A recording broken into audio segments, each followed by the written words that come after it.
오늘 설교 제목이 좀 강렬한 제목인데요. 불륜에서 은혜로. 참 이 설교 제목이 너무 강렬해서 고민을 했습니다. 우리가 이 성경을 읽다 보면 가끔 민망하고 또 당혹스러운 그런 내용이 나옵니다. 우리가 성경은 거룩한 하나님의 말씀이잖아요. 그래서 성경에는 은혜되는 얘기만 있고 또 거룩한 이야기만 있고 그런 말씀으로 생각을 하는데, 그런데 그렇지 않다라고 하는 것입니다. 어떤 내용에 보면은 다른 사람에게 소개하기도 좀 민망한, 특히 이제 설교하기에 굉장히 불편한 내용이 있다라고 하는 것입니다. 저도 이런 본문을 이제 피하고 싶고 하고 싶지 않은 그런 본문 중에 하나인데, 그럼에도 불구하고 이게 다루어야만 하는 그런 하나님의 말씀이다 생각이 됩니다. 왜냐하면 그것이 우리 죄의 문제를 다루고 있는 내용이기 때문에 그렇습니다. 그 죄의 문제 중에서도 이 성적인 죄에 대해서 오늘 이 생각을 같이 나눠보기 원합니다. 오늘 성경에 나와 있는 내용도 마찬가지지만 오늘 우리가 살아가는 이 세상에 성적인 타락, 성적인 그 죄가 되게 많죠. 이 불륜이 굉장히 많다고 합니다. 특히 한국 사회 또 미국 사회도 마찬가지지만 이 불륜이 건강한 가정을 파괴하는 그런 경우가 참 많습니다.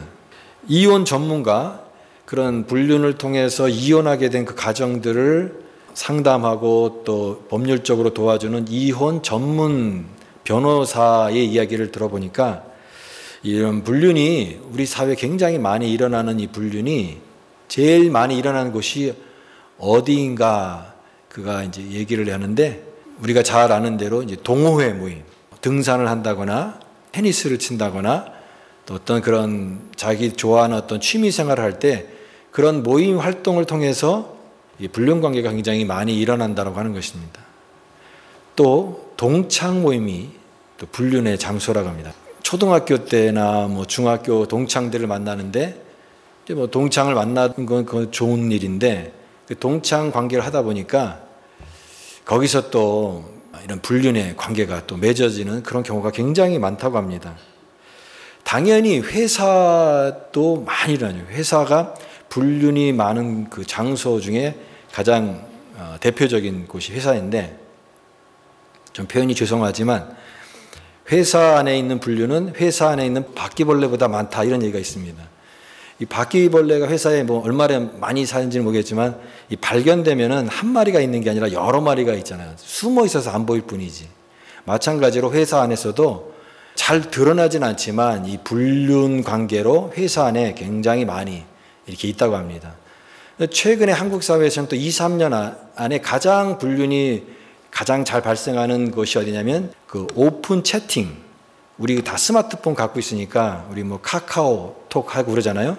근데 카카오톡에 보면은 이제 그런 방을 만들어서 여러 사람이 또 거기서 대화를 나누고 교제를 나누다 보니까 그런 온라인 채팅이 발전되어서 이제 만남으로 이어지고, 그러다 보면은 불륜 관계로 발전하는 경우가 굉장히 많다고 합니다. 그래서 우리 이런 불륜이라든가 이 사회 성적인 타락은 어디 한정되어 있는 어떤 지역만 있는 것이 아니라 우리 삶의 주변에 그냥 널려 있다. 항상 그런 유혹의 공간이 어디에나 있다. 이것이 이혼 전문가가 말하는 내용입니다. 오늘 이 본문의 내용 우리가 이게 보게 되는데, 야곱의 아들이 12명이죠. 그 12명. 그러니까 야곱이 잘한 것 중에 하나가 자녀를 많이 낳은 거예요. 12명. 근데 그 자녀들이 이스라엘의 지파가 되었습니다. 그래서 이스라엘의 12지파, 이스라엘 민족이 되었던 거죠. 그 중에 첫째 아들, 둘째 아들, 셋째 아들 말고 넷째 아들이 유다입니다. 넷째 아들. 그 넷째 아들인 유다의 가정사를 소개하고 있는 본문입니다. 사건의 전말은 이렇습니다. 유다에게 세 아들이 있는데, 세 아들이 있죠. 그 첫째 아들이 이제 결혼을 해서 며느리로 맞이한 사람이 우리가 잘 아는 다말이라고 하는 사람입니다. 다말. 근데 그 첫째 아들이 하나님 앞에 죄를 범해서 죽었습니다. 무슨 죄를 저질렀는지 성경은 자세히 나와 있지 않지만 모든 문맥과 정황상 이 성적인 죄와 관계된 죄 때문에 하나님께서 그 첫째 아들을 죽이신 그런 내용이 성경에 나와 있습니다. 그러면 이 둘째 아들에게 이제 그 형수를 결혼을 시킵니다. 이게 참 독특한 제도인데요. 이스라엘에만 있는 이 계대 결혼이라고 하는 거죠. 계대 결혼. 그러니까 죽은 사람을 대신해서 결혼을 해서 대가 끊기지 않도록 자녀를 낳아서 대를 연결할 수 있도록 하는 그 독특한 결혼 제도이죠.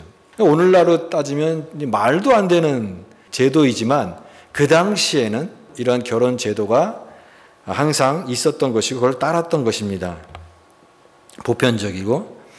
그런데 둘째 아들도 또 죄를 저질러서 그 죄가 하나님이 보시기에 너무나 악한 죄였기 때문에 그 둘째 아들도 죽게 되었다라고 하는 것입니다. 그럼 남아있는 이제 아들이 셋째 아들밖에 없잖아요. 첫째 아들도 죽고 둘째 아들 다 죽으니까 이제 셋째 아들, 계대 결혼법에 의해서 셋째 아들에게 다말이 결혼을 해야 되는데 그들의 아버지인 그 유다가 셋째 아들까지도 이르면 어떻게 될까라고 하는 그 염려 때문에 아직 이 아이가 어리니까 조금 장성할 때까지 기다리라 이렇게 말을 합니다. 근데 그것은 셋째까지, 첫째, 둘째, 셋째까지 다 이루면 어떡하나라고 하는 이 두려움 때문에 나온 변명입니다. 그래서 계대 결혼법의 의무를 준행하지가 않는 것이죠. 자, 그러면 이런 상황 속에서 이 다말이 어떤 행동을 하냐면 변장을 하고 속임수로 변장을 해서 결국은 유다와 부적절한 관계를 맺고 말았던 것입니다. 그리고 그 부적절한 관계를 맺고 그 담보물로 여기 도장은 지팡이를 취한 것입니다. 이러한 것을 통해서 유다의 집안이 끊기지 않고 이제 대가 연결이 되는 그 내용이 오늘 창세기 38장의 내용이에요. 그런데 이런 행동들을 우리가 보면 참 이해할 수도 없고 말도 안 되는 그런 내용이잖아요. 왜 이런 행동들을 하게 되었고 이것을 통해서 우리가 어떤 것을 생각해 볼 수 있을까? 먼저 유다의 그 잘못은 무엇일까 생각해 보게 되는 것입니다. 유다의 잘못은 며느리에 대한 사회적 의무를 잘 지키지 않았다라고 하는 것입니다. 왜냐하면 이제 남편이 죽었기 때문에 그 동생을 통해서 계속 그 대가 끊어지지 않도록 이 계대 결혼의 관습을 따라야 되는데 그렇게 하지 않고 의무를 다하지 않았습니다. 그리고 두 번째는 그 당시에 창녀, 그러니까 여기서 말하는 창녀는 이방 신에서 신전에서 활동하는 몸을 팔음으로써 이방 신에게 제사하는 그런 행위를 돕는 그런 어떤 창녀를 말하는 것입니다.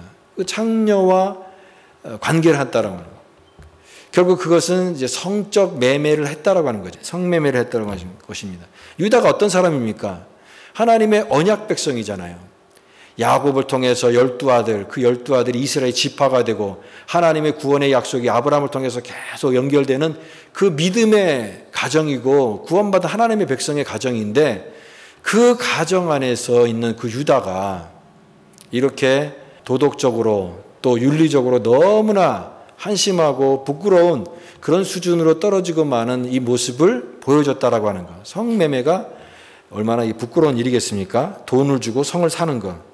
그래서 결국은 부끄러운 관계를 맺게 되었는데 그것이 자신의 한 일인지도 모르고 이제 나중에 다말이 임신했다라고 하는 소식을 듣고 그녀를 끌어내서 불에 태워서 죽여야겠다라고 하는 시도를 하는데 그때의 그 다말이 유다가 준 담보물인 도장과 끈과 지팡이를 제시하면서 이 물건의 임자가 나를 임신하겠습니다라고 밝히죠.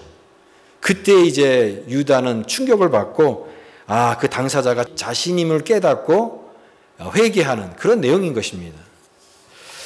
그러면 이 다말은 그러면 우리가 다말에 대해서는 어떻게 생각을 해야 될 것인가? 우리가 일반적으로 전통적으로는 이 다말이 이런 행동을 했다는 것이 결코 도덕적으로 용서될 수 없는 죄다라고 얘기하는 경우가 굉장히 많았습니다. 그러나 아까도 말씀드렸던 이 계대 결혼, 형사취수라고 하는 그 당시에 독특한 결혼 제도의 문화를 꼭 염두에 두면서 이해할 필요가 있습니다.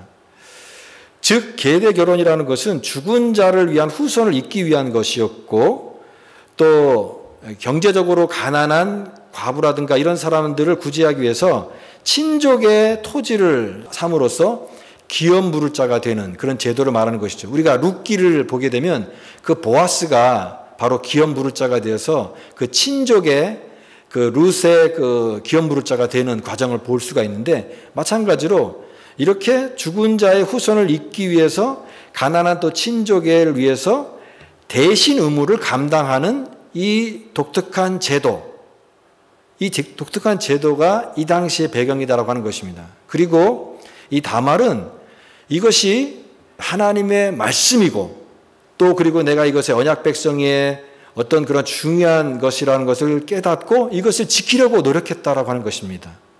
그냥 무슨 어떤 음욕에 불타서 그런 부정한 짓을 저지른 것이 아니라 하나님의 언약의 말씀으로서, 물론 그 당시에 이 계대 결혼이라든가 이런 것이 모세 율법으로 확정되기 전에 있었지만, 그러나 족장들 삶 속에서 이미 행해졌던 이런 계대 결혼이 하나님의 말씀이고 또 하나님의 말씀의 언약이고, 그래서 계대 결혼의 순서에 따라서 이 말씀에 순종하려고 적극적인 믿음으로 행동한 모습이었다라고 이해해 볼 수가 있는 것입니다.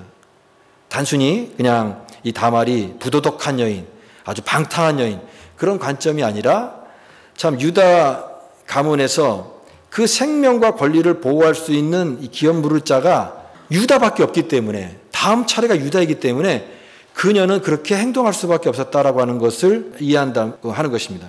그렇게 본다면 다말은 평범한 한 여인이었지만 자신의 어려운 환경 속에서 하나님의 말씀을 전적으로 순종하기 위해 목숨까지도 각오하는 그 결단을 내리고 행동했던 오히려 의로운 여인이 바로 이 다말이다, 이렇게 평가할 수가 있는 것이죠. 그래서 이 모든 사건의 모든 전말들이 흘러가고 밝혀졌을 때 26절에 유다가 다말에게 그런 말합니다. 그는 나보다 옳도다. 그는 나보다 옳도다.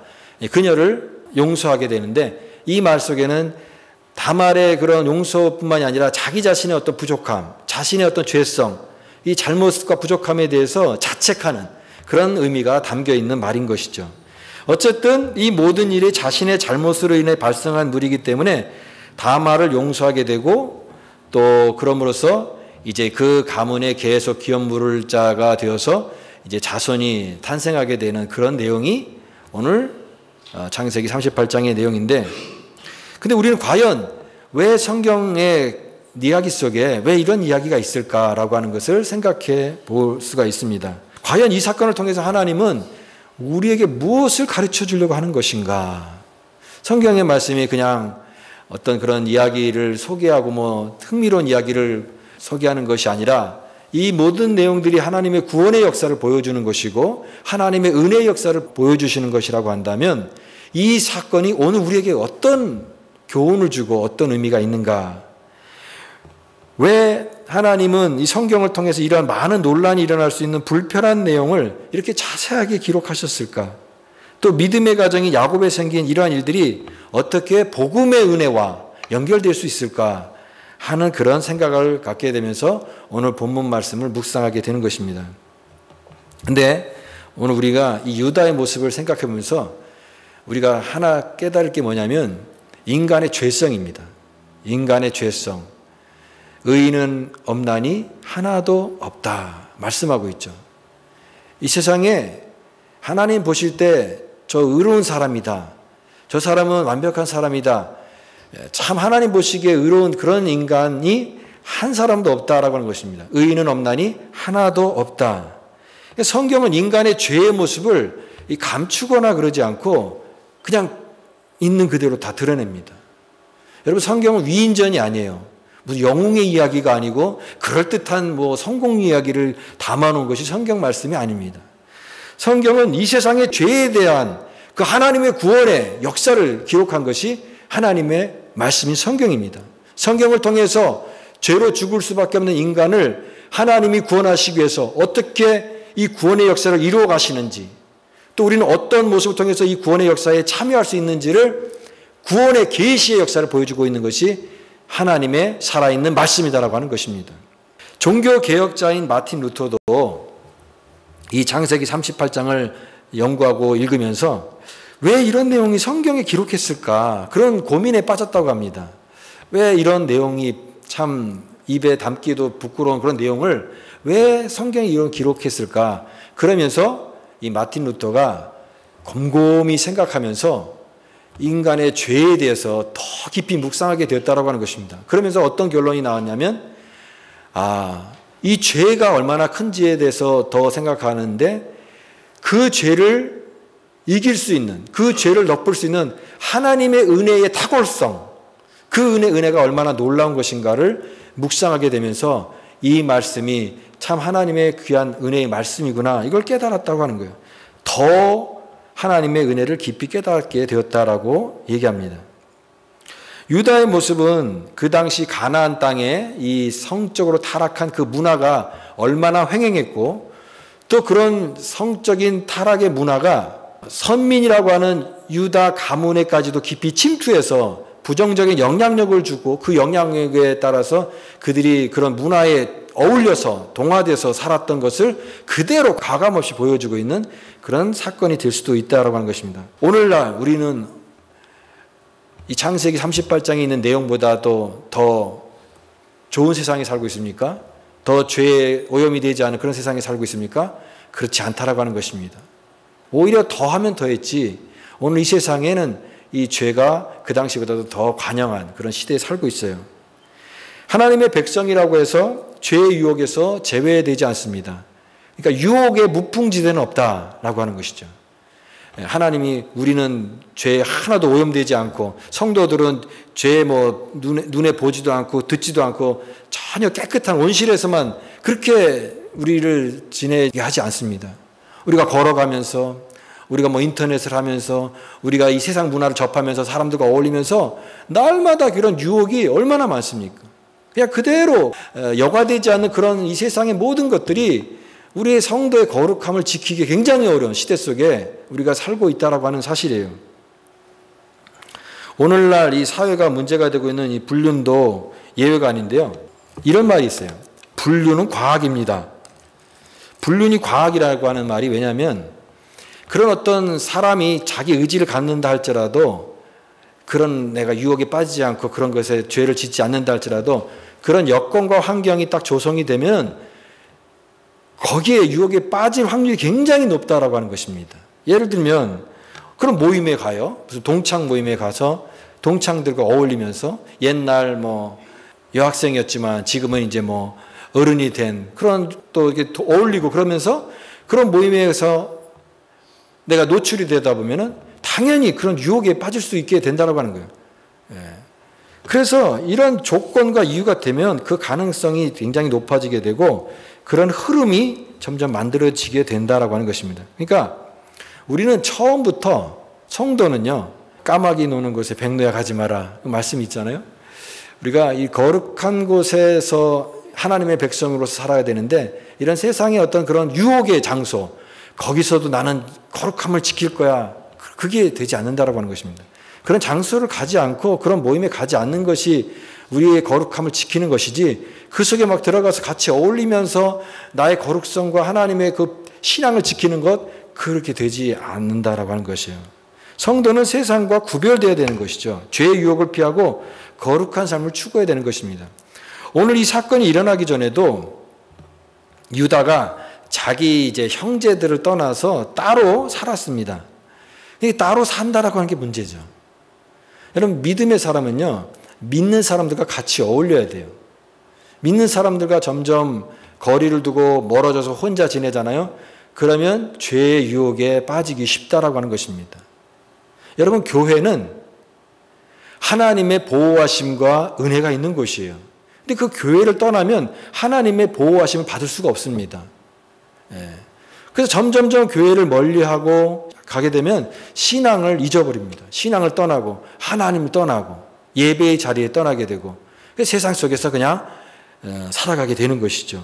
그러니까 우리는 물론 교회라고 해서 완벽하지 않죠. 교회는 사람들이 모이는 곳이고 죄인들이 모이는 것이기 때문에 불완전합니다.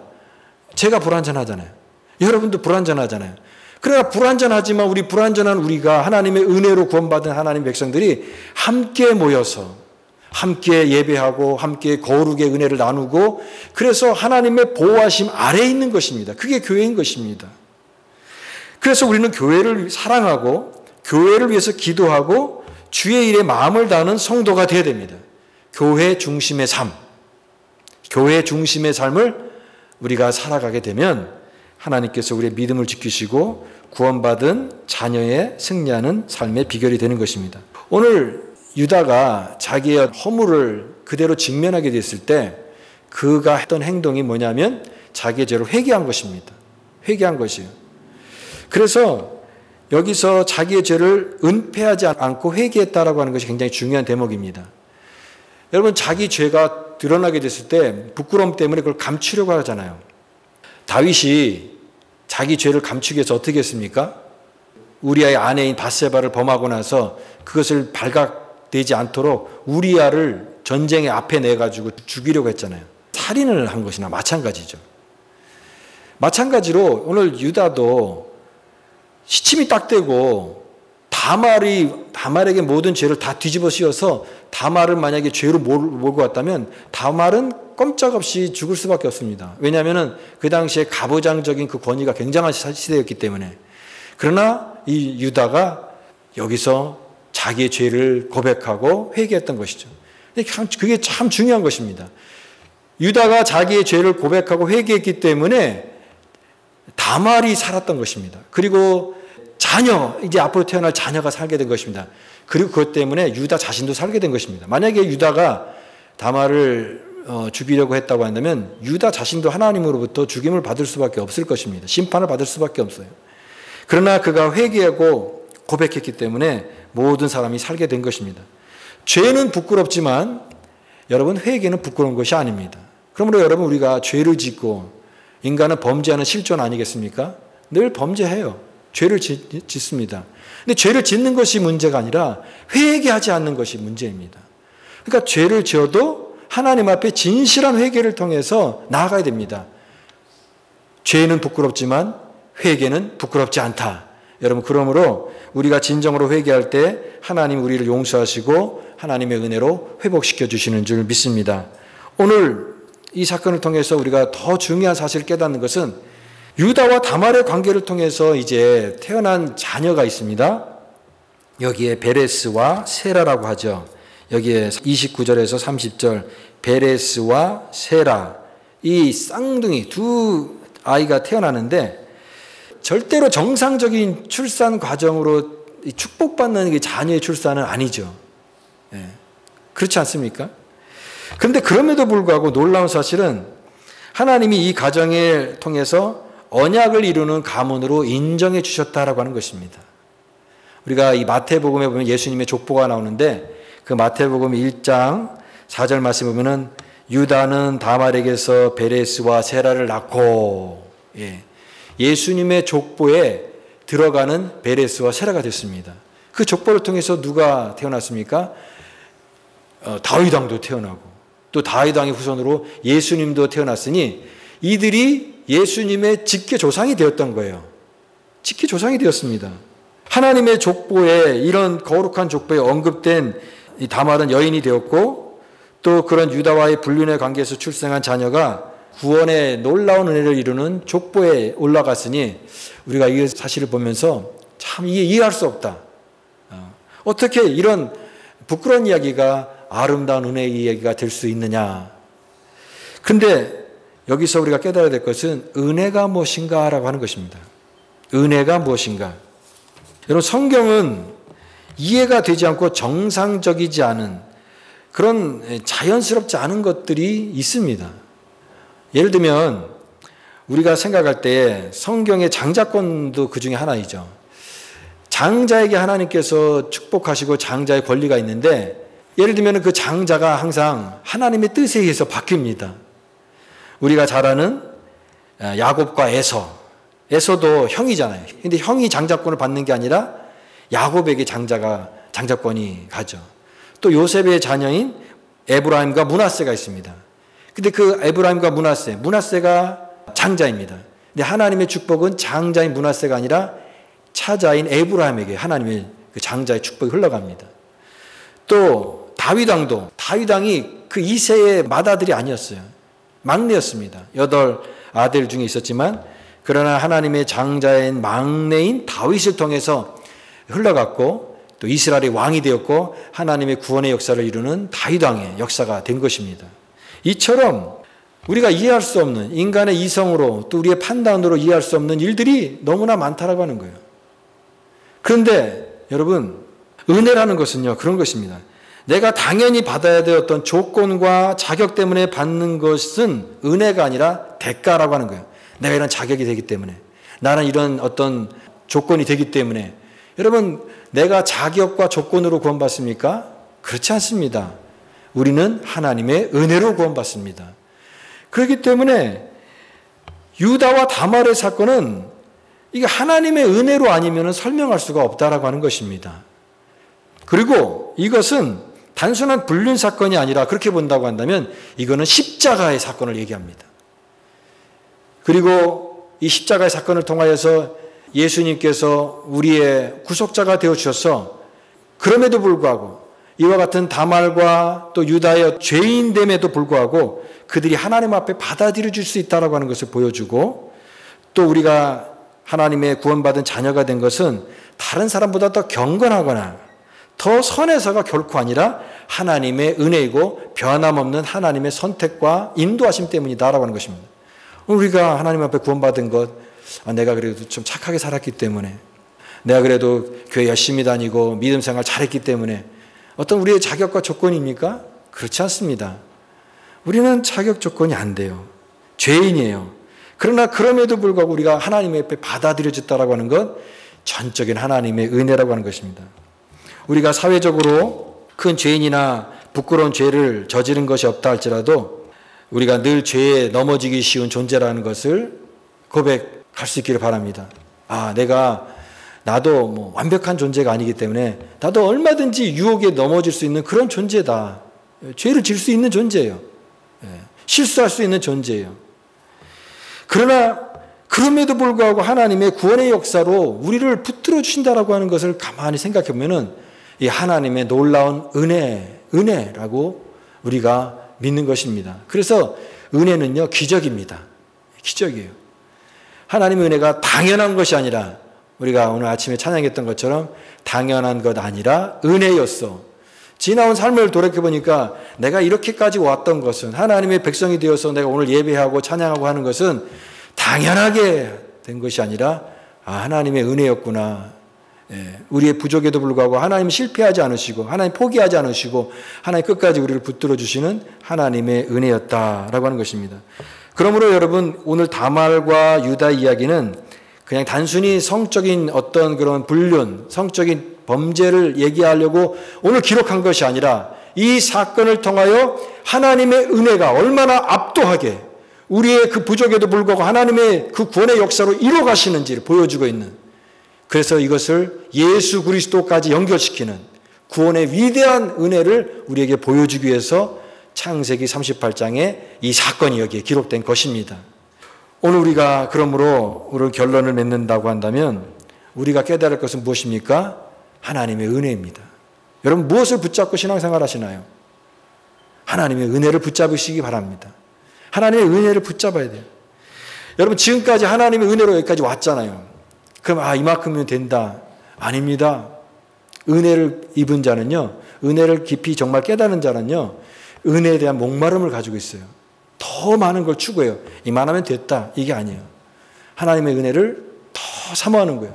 오늘 다말이 끌려가면서 그 보증물을 탁 내으면서 결사적으로 매달렸잖아요. 그것이 자기를 살려주는 거니까. 오늘 다말처럼 하나님의 은혜를 간절히 붙잡으려고 하는 그런 모습이 있어야 됩니다. 여러분, 고상하게 예수 믿지 마세요.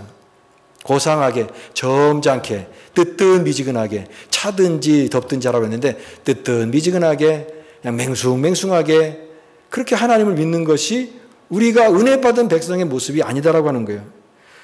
하나님의 은혜를 붙잡기 위해서 십자가 앞에 가까이 나와야 돼요. 더 하나님 앞에 가까이 가려고 해야 돼요. 그렇게 우리는 은혜의 사람이 되어야 되고, 그럼으로써 우리는 이 세상에 있는 모든 유혹이 우리에 온다 할지라도 그 유혹을 이길 수 있는 하나님의 강력한 믿음의 사람으로 이 세상 가운데 믿음으로 승리하는 자가 될 줄 믿습니다. 오늘 여러분 이 유다와 다말의 이야기를 통해서 예수님의 십자가를 더 바라보십시오. 또 은혜의 사람이 되십시오. 하나님 앞에서 이 세상에 죄악에 물들지 않는 거룩한 하나님의 백성으로 살기를 다짐하십시오. 오늘 이와 같은 은혜가 우리 사랑하는 모든 믿음의 성도들과 우리의 삶 가운데 충만하게 임하기를 간절히 바랍니다.